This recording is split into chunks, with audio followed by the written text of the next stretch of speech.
Assalamu alaikum barыңыздарға, урматтуу өкмөт жетекчилери. Мен кичине башка нерсе айтып кетейин, суроом жок. Бирок мен жерде аз көпчүлүк айыл өкмөтү отурат.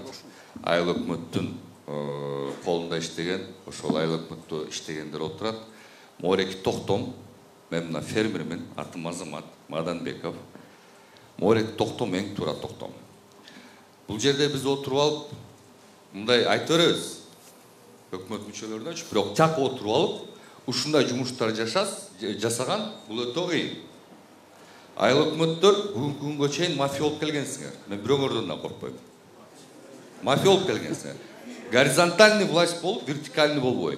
Фермерлерди өзүңөрдүн аямаңарда укпай келгенсиңер. Силер азыр эмнеге каршы келип атасыңар? Мен ошо түшүнбөй атам. Ошол эле ФПСтин арендасы силердин эле эмеңерге түшүп атпайбы?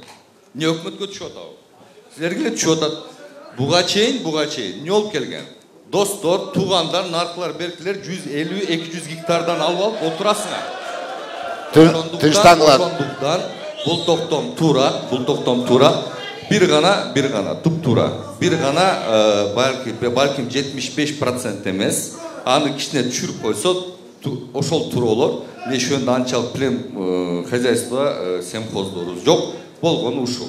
Ошондуктан каршы келбегиле, биякта отуруп биз сүйлөй беребиз. А жакта ал кыйын ал. Ошол. Көрдүңөр, баарыңар отурасыңар. Рахмат. Эмнеге каршы келип атасыңар? Эмнеге каршы келип атасыңар? Рахмат, болду. Түшүндүк. Рахмат, отуруңуз.